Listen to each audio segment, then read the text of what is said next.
So now, without further ado, it is my pleasure to introduce today's first speaker, Umber Jawed, Senior Vice President with Ipsos Online Communities. Umber, you have the floor. Thanks, Ellen. Hi, everyone. Welcome. It's nice to be here. So just a quick intro for myself and my colleague, Christina Kanzler. We're excited to be here. I've been at Ipsos, excuse me, now for almost 10 years. And my focus has been on financial services as well as technology. I personally am interested in where those two intersect. There's been quite a lot of that in the news lately. But I really, truly enjoy uncovering human insights, and particularly from a community lens that kind of give you depth and nuance as you dive into things around community management and engagement. So I have a personal interest in qualitative research. So I'm excited to be here and share our important discoveries. And I will let Christina introduce herself. Hi there, thanks Umber. My name is Christina Kanzler, and I've worked alongside Umber for the past 6 years here within our online communities.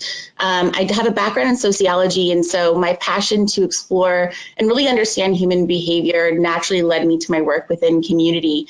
I've also been focused on the tech industry and really enjoy putting together impactful, integrated solutions to illuminate that holistic understanding of your consumers, making their voices heard. So thank you so much for joining us today. Great, and we're gonna just jump off camera and focus on the slides and hopefully come back on with enough time permitting for Q&A. Excellent.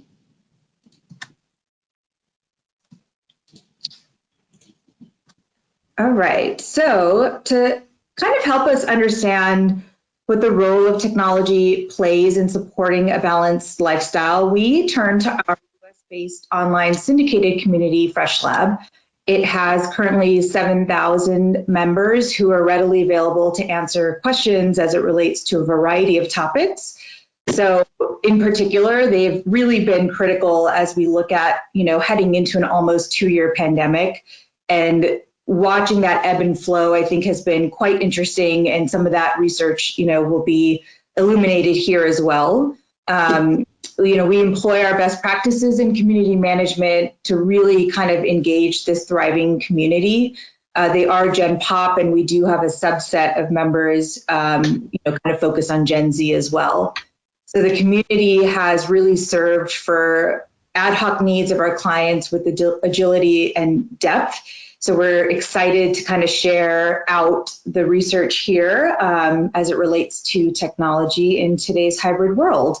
So this study yielded close to 600 completes, and we fielded in mid-October with a quant and qual hybrid approach. So just shy of 2 years into the pandemic, we truly are living in a hybrid world. People rely on technology more than ever, and it's fulfilling most needs to create a balanced hybrid work-life environment, one that we all can relate to and are all living. But as time passes, we begin to kind of see this innate tension that really cannot be ignored. So perhaps the functional benefits that technology has offered, like convenience and something that really shone through early in the pandemic, isn't necessarily fulfilling people's emotional needs and desires as they look to maintain a better balance in their lifestyle. So we, start to see focus on things like human connection that really require attention and a deeper look. So today we're going to dive into the findings of really understanding what it means to be living in a hybrid world and where technology plays a role. We'll start to uncover where there are gaps that organically show up for people with interesting insight into young adults. And really kind of bearing the question, is technology enough to create a better balance? Or do people need something more to achieve the balance that they seek to have as we look towards the future?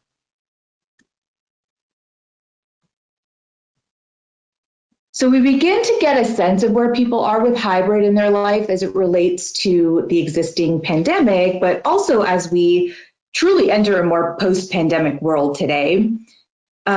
we set out to kind of understand the role technology plays, but the importance of understanding what hybrid means to people. How deeply has this hybrid lifestyle permeated their day-to-day? And even just from here, we can see that, these basic activities, there's overwhelming majority for those who are engaging in a hybrid life that's literally ingrained in their day-to-day. And I think this is very relatable to, probably most of you on the call as well. So things like shopping increasing considerably online. We know everyone is sort of consuming content online now more than ever before. Organizational tasks where things might have been done offline are now managed online, like sharing activities or calendars with families.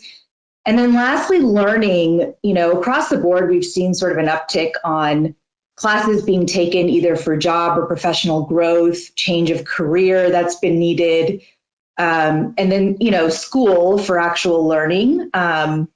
But one thing in particular that kind of becomes interesting, and we'll dive into this a bit later, is looking at where young adults' needs are a little bit different. So it'll be a nice insight to kind of share with everyone that we found very interesting.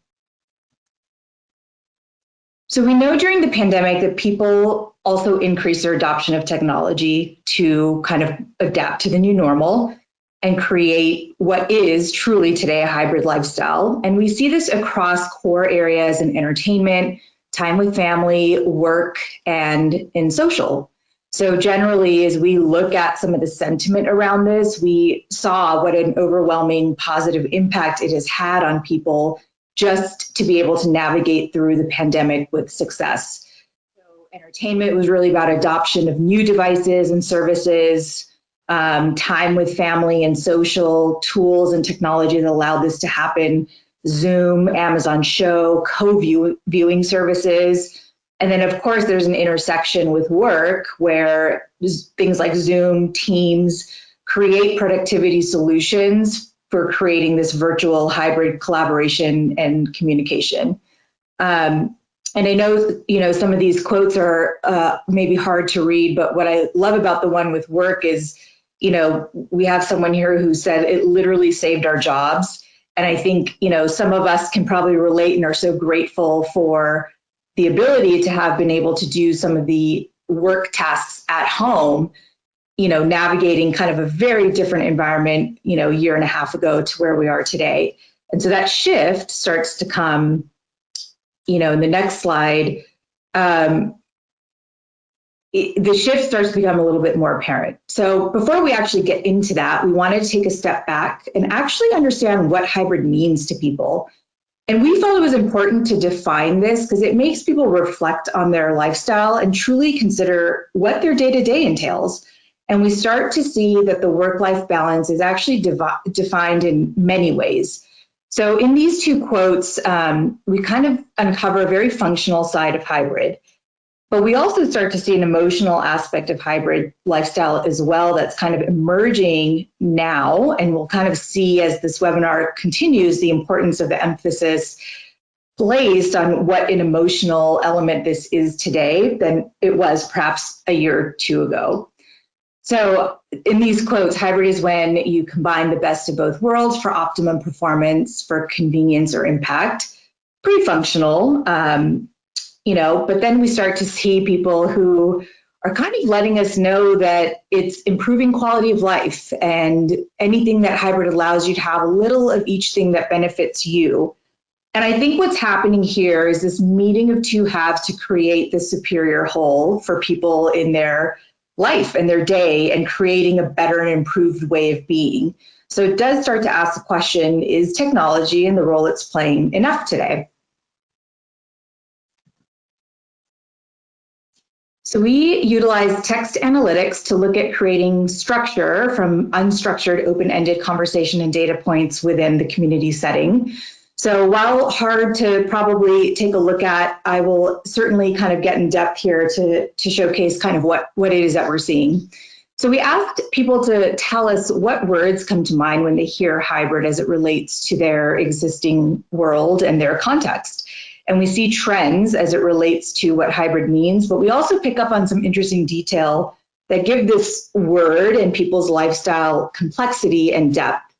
And we start to see that defining hybrid can be very functional. It provides things like flexibility, particularly as it relates to work and life. But we see a faceted side to what lifestyle and work mean.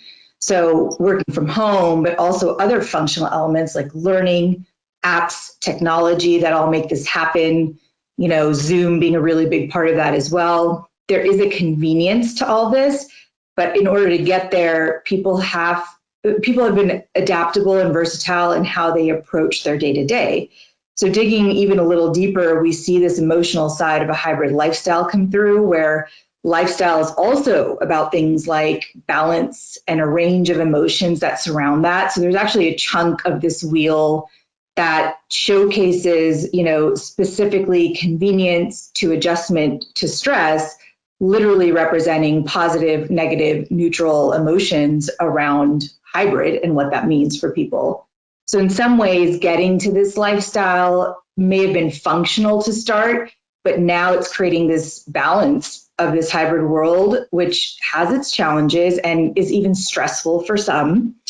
And while these are just words, we did actually have people kind of give us more context into why they chose these specific words to describe hybrid. So in this slide, we can see that at the surface of people's responses to hybrid life, the first things that come to mind are functional in nature. It's convenience, being able to get things done via a number of readily available tools, mainly through technology that kind of give hybrid meaning and life. So the ability to do some of these core tasks online and offline was really needed to create a space for people to continue the essentials, right? Continuing work, collaborating, connecting with people, shopping, finding entertainment, all of that. So I think this quote is great. I think hybrid would also be something that you could do from the comfort of your own home, wherever that may be. I think that was a really big theme that we were seeing. And in the next slide, we are now seeing, with a more functional approach, there is an emotional side to hybrid. And it's starting to reveal itself in how people are defining that. So we start to see it's actually very synonymous with balance, and it allows people to continue in a path of normal. So while beginning to, actually now start think about their own physical and mental health. So we start to see people are happy with the lifestyle and the role that tech has played and helped them kind of maintain a life in the pandemic over the last year, almost 2 years now. When we start digging into some of the quotes and really understanding why people have sort of chosen some of the words that they have, we start seeing without balance, people actually tend to ebb and flow in their feelings and experiences with a hybrid lifestyle today. So is technology just great because it gets things done, or does it actually leave a gap when trying to find a balance in today's new normal? Which I know we keep saying that, and it is just the normal of today, but an important point to make because it's been such a huge shift, I think, from where we were at the start of the pandemic. So as we dig, a little deeper into getting into what the day-to-day life is like, we see that emotion becomes a really big part of their reality now 2 years in. And this duality creates this inherent need for balance. Though as they previously focused on fulfilling functional needs, it's created a disproportionate equation and has really left emotional needs unmet at this point. And even though satisfaction is high with how technology has helped people during the pandemic in this, now hybrid lifestyle, we actually now begin to uncover that there may be gaps, and specifically due to a lack of meaningful balance or the inability to use tech as a means to achieve this equilibrium. So there's an underlying tension. I think people are trying to maintain this balance, but especially as the hybrid experience continues to evolve now pretty much post-pandemic. It isn't really quite working the way that people need it to. So what was once helpful in giving kind of flexibility to be at home, it's now actually hard to stop working while being remote. I think this is something many of us can relate to. So this quote here, it is harder to unplug, stop working when remote, but I'm grateful I could continue to work during the pandemic. The dichotomy here of, the gratefulness of being able to keep your job, but then the effects that that's had emotionally, I think is now creating a very blurred line of a work-life balance that's creating physical and mental exhaustion.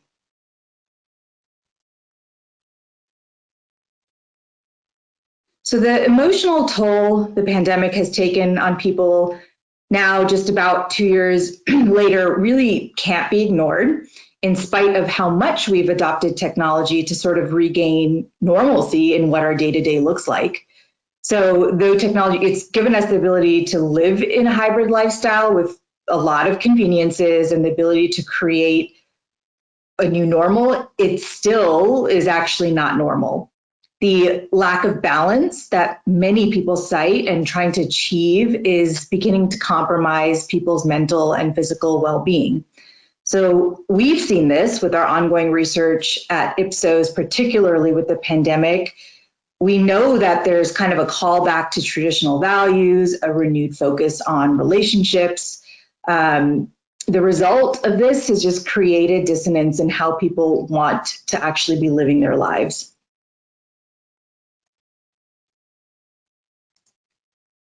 So to preserve their own mental well-being, we start to see kind of two new distinct perspectives as to how people reassess the role of technology in their lives. And I will say, I think this, does become more complex, but I think these are really two powerful themes kind of coming out of really trying to create this pursuit of happiness and balance. People are much more thoughtful about how they think about integrating technology, specifically accounting for overwhelming need to reduce screen time and include more human interaction. And we know technology is here to stay. I think people, need it in a lot of ways, but they do plan to be a lot more deliberate and intentional about what they're using and how they're using it. So in less screen time, for example, it serves the purpose of entertaining some people during the pandemic, but it has become stressful and it's a dependency on devices, and it's akin to areas like, doom scrolling or death scrolling. And for those, unfamiliar, this term is sort of used to describe the habit of getting stuck into, scrolling through endless social media feed and then having no willpower to stop consuming content. I'm very, very guilty of this. I think it's affecting people, and people are a lot more conscious about kind of how to stop that, because it's a behavior that they don't necessarily like. And they recognize that there are other things that they could be doing. So this quote here, I want to spend a little less time on the computer. I think it's important to do other activities that don't require so much screen time. So there is consciousness around this that I think is, important for us to call out. The other core area where technology's role is less prominent is human interaction. And the lack of this has really created isolation for some. That ebb and flow, of emotions towards the pandemic has really taken its toll. I was just reading how depression has really gone up in the pandemic significantly. And I think, the lack of human interaction and isolation kind of creates a challenge for so many, where technology perhaps, doesn't necessarily help to create the balance that everyone is looking to achieve. So I'm going to pass the mic now to my colleague, Christina, who's going to share more on the future role of technology. Great, thanks, Ember. So when we take a closer look at the verbatim, we really begin to see this nuance with what people want to phase out of their lives as we assume this post-pandemic life, especially among those 18 to 29. So these young adults in particular are citing a desire to decrease their engagement with remote learning and intend to reduce their time on social media. For many, remote learning has really been a huge challenge for students over the past 2 years, many of which had to essentially complete their college degrees online, which left them feeling like they were robbed of that experience.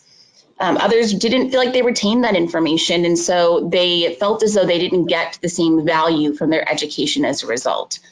What we heard from one of the young adults was, technology kept me from going crazy during the pandemic because of things like YouTube and Twitter. but also dealing with Zoom classes for school for the past year and a half has fried my attention span and was more frustrating than anything because I don't feel like I actually learned anything. They're also becoming increasingly mindful when considering the negative impact that social media has had on their self-image and how they perceive the world around them. I think this is true for most of us, but it's especially top of mind for these young adults who are even more aware that this toxic climate really creates this environment for divisive discord. And it's impacting how they perceive themselves as well as the world around them. But despite all this and the clear tensions that people are expressing, we're still seeing that many claim to maintain or increase their use of tech across these core categories. So as we adapted to meet many of the functional demands to maintain this normal life, we also realize how necessary tech has become to this new normal that we're all living today. While not all solutions that we've taken on over the past 2 years will sustain post-pandemic, strong relationships and associations were forged among some of those new adopted behaviors and devices, which many intend to continue into the future. So when we think about entertainment, most will continue to use these new devices and services like Netflix and their Nintendo Switches, especially when they can share those experiences with others. So the increased trends that we saw on gaming over the course of the pandemic will likely continue. Many were also able to use technology to reconnect with long-distance friends and family, rekindling those relationships. So solutions like Zoom and other video chat options will continue to be leveraged in the future. And they also adopted these new collaboration and communication solutions in the workplace, including Teams and Zoom. And so many will maintain these tools in the future to continue productivity and remain connected with their fellow remote coworkers, as we are today. So while these still help to meet many of the functional needs, emotional needs are not being ignored. So when we look at previous research we've done here recently at Ipsos, these learnings really help to illuminate the ways in which people are examining their new hybrid lives. 31% of Americans are reevaluating their life or plan to in the near future, and specifically how they prioritize what's important to them for a fulfilling life.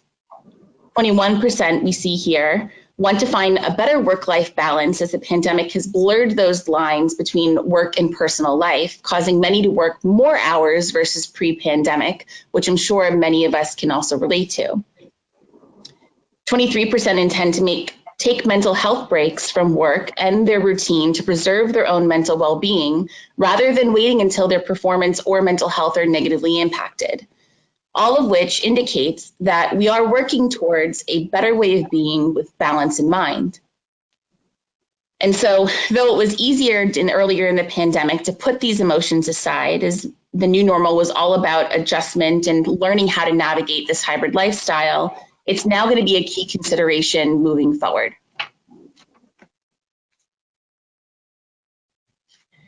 Though many are satisfied with the way that tech and these new adopted solutions and behaviors have helped us survive the pandemic, we're now seeing that people are looking forward to finding better tech solutions to meet their functional and emotional needs.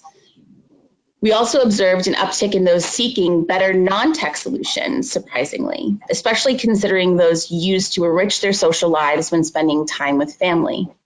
To specific activities that really do thrive on being in person, having that human connection, and sharing unique experiences. And while there are many tech-forward solutions to functionally meet these needs, to connect and interact with one another, emotionally, they're still missing the mark. Let's begin to uncover more on what this means and how these new expectations for the evolved role of tech will play in the future. That said, people are really open to what these new solutions might look like. When it comes to work, some mentioned the irony that, technology also creates this expectation that you're on and available 24/7. So this naturally impedes on their valued time with friends and family, as well as time to practice self-care. And to account for this, they'd be open to an app that would help enforce a better work-life balance overall. perhaps one that turns off notifications or restricts access for a certain time period each day. But the burden isn't just on tech itself. They're also asking that there's an increased responsibility among their employers to help their organizations to adapt to this new hybrid life, allowing for better balance overall. And this includes ways to support better time management, improved communications to promote mental health services that are available to them, and integrated solutions to help them remain productive in a hybrid environment. One worker mentioned, "I wish my company would adopt more hybrid work as it does allow for a better work-life balance." When thinking about tools used for social lives, it's a bit more of a love-hate relationship that I think we can all relate to. Sure, they appreciate the distraction that this helps to pass the time and keep their spirits up over the course of the pandemic. However, they now need a break and want to completely disconnect and have a more fulfilling human connection and interaction rather than just via their devices. And it's also been a hindrance too, distracting many from their responsibilities and tasks. So something that helps them turn off notifications or even restricts their access would be helpful as well, especially during work hours. Help us stop those death scrolls.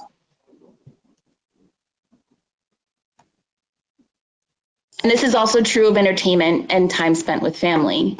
There's this greater intention behind what this looks like in the future. Oop.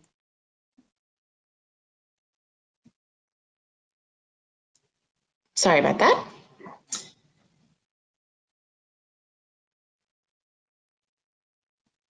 And so they really want some of these apps to play an active role, and that could be a timer that goes off or a reminder to do a different activity that helps them remove themselves from their phones and from their tech entirely.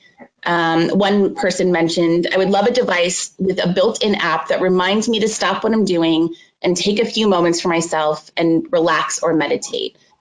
Handling household, pets, and a job can be stressful at times. And so though once they were hungry for any and all content to help pass the time, now many are realizing that keeps flipping on me.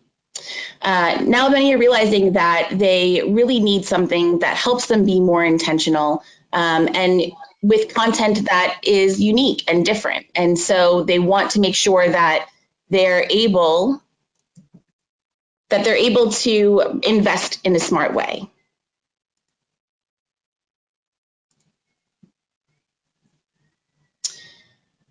They also feel that the pandemic has created this space that may not have been there before. It gave people pause to collect their thoughts, be with family despite distance, and connect in a new and different way. And though they are still leveraging tech to maintain these long distance relationships, many are now seeking solutions to help them prioritize this precious time. And as such, they're looking for things that are going to help them stay organized. And they really need support in this area, especially regarding family sharing and planning.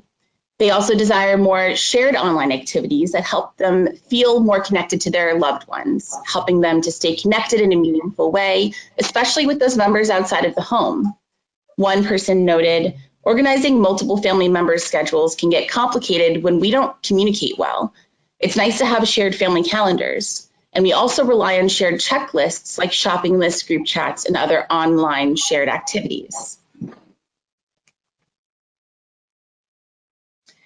So what we organically begin to see unprompted is this underlying tension that no amount of technology would be able to solve for.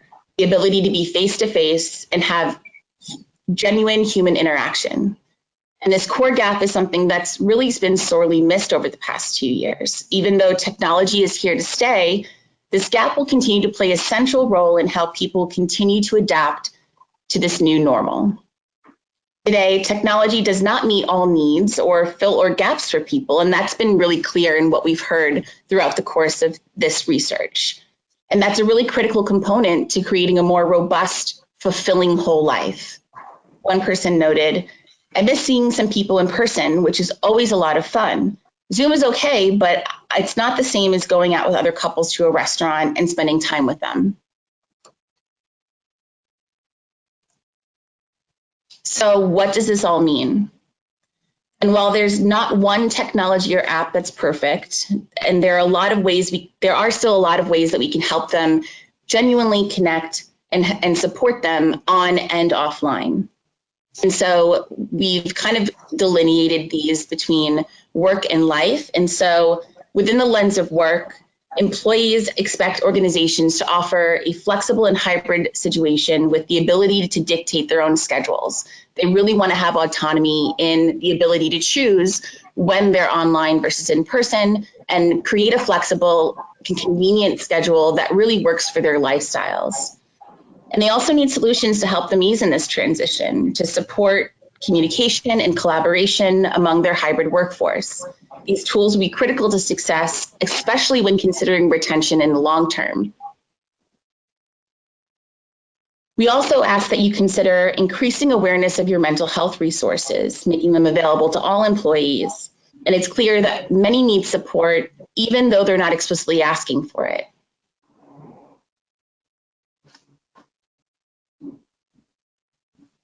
Amber, do you want to take over and cover off on some of the thoughts on life? Yep. And so when we look at life, I think the overall notion here is prioritizing mental health and being more intentional with time and what that actually means for people. So there's an element of being genuine about how, to connect with others in person when possible. I think genuine being the key word where we really, see that even throughout other research with meaning around what that could look like and language that actually helps them emphasize the importance of what self-care is and support both on and offline. We're starting to see that people are conscious of that and that they want to be proactive about taking care of it before it gets to a place where it's, feels daunting or feels too late. Helping people prioritize mental health is, could be translated to monitoring what screen time is and being intentional about limiting that. I think, it's a hard task to do, as we sort of saw in comments coming from the community, that it's really a challenge because it's right there and it's so easy and it's been so ingrained. But I think finding the time to be intentional about limiting that is very important. And then, of course, understanding, what balance and mindfulness actually mean to consumers as we look at the hybrid lifestyle, which will continue to evolve.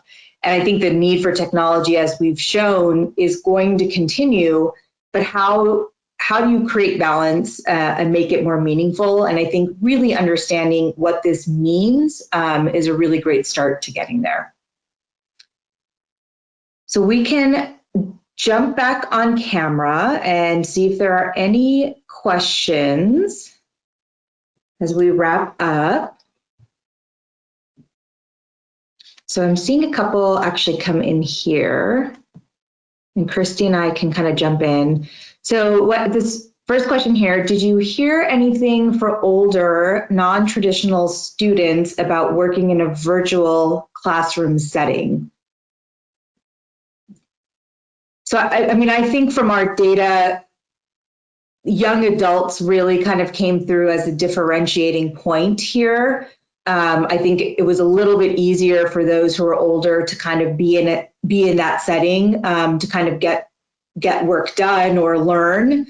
But for younger adults, it was the experience around that set virtual learning via high school or college that I think part of the experience that comes with that, was lacking. Christine, I don't know if you would add anything to that. Yeah, so we also heard among some of those older students that retaining the information was also difficult for them in a virtual setting. And so while it was especially true for young adults, it's something that can be applicable across, most of the demographics that experienced online learning during the pandemic. Let's see. We have another question. Interested in understanding how older parents with grown kids are being impacted for time with family. Are they less able to do in-person time? I don't know that we actually saw maybe specific comments around that for us to maybe be able to make a comment, but we can certainly look into that.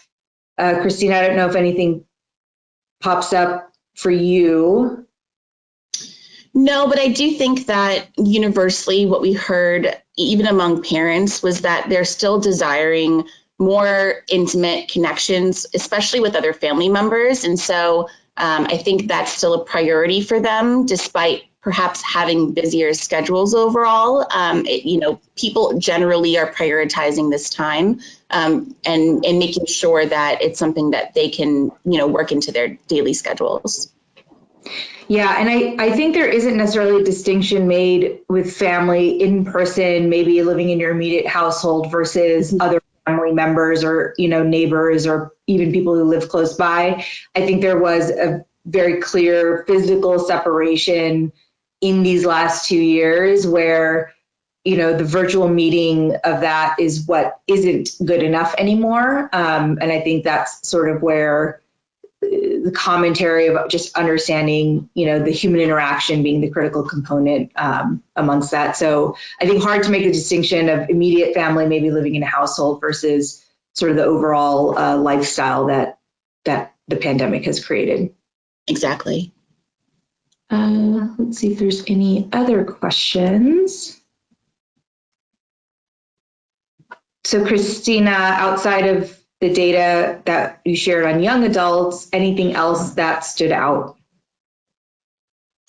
I think it was really interesting to hear from young adults that even they were really surprised by the level of adoption that they had to take on for new tech to maintain their daily lives. And naturally, we think about this group as being, very digitally literate, and already being very immersed in digital life. But even among these members or these people, we heard that they were surprised by the amount of new technology and solutions that they had to integrate into their lives. Yeah, I think that's a great point. So we have 2 questions here that I think we could probably answer together as they're sort of related. Do older adults experience Zoom fatigue more than younger people? And how has tech changed for seniors, or tech changed life for seniors? So I think the Zoom fatigue is real for everyone across the board. And I think it's the technology around how you connect with people that people are very fatigued by. So even younger people, the finding that we had, they were much more vocal actually about sort of that fatigue, but I don't think that that's limited to them by any means. It was an interesting finding because they tend to be, most of them, digital natives in terms of how their lifestyle just is, which is not obviously the same for seniors. I think seniors have had to adapt much early on, and I think the research we would have seen a year and a half ago would have shown that there are challenges around what that looks like, but it creates that necessary evil of having to adapt to that in order to kind of survive. So I think that shift probably would have been maybe more prominent with a lot more vocal seniors early on in the pandemic. And I think now, because it's part of this new normal, it's a little bit easier, I think, having to adapt that. But yes, I will say I think fatigue exists across everyone, and it's the mental health angle that I think creating some of that, tension for them. Christina, exactly.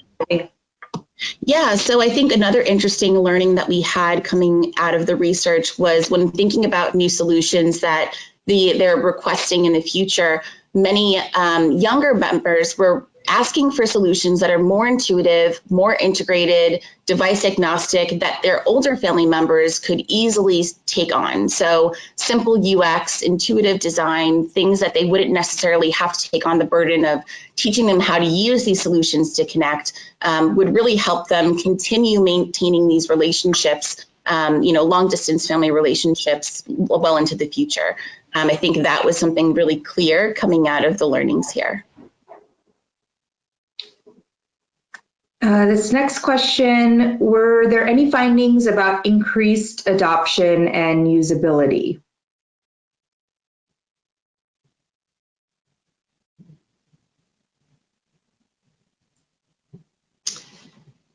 So I think thinking about increased adoption, certainly that was kind of across the board. We heard that everyone's been adopting new solutions, new devices to kind of adapt to this new life. And that's certainly been true in all of our previous research as well. And when it comes to usability, I think that very much echoes my last note. You know, they're looking for intuitive, integrated solutions that anyone can kind of pick up and leverage in their day-to-day, and really helps to streamline that, you know, the dichotomy between on and offline interaction. Okay, I'm just checking here for any other questions, which I think we might have kind of gotten through them. If there are any further questions that come up, you know, we certainly will follow up via email. But we appreciate everyone's time being here, and we'll be sending this out shortly after. Thanks everyone for joining. Hope that this was insightful for you, and we'll chat soon. Thank you so much.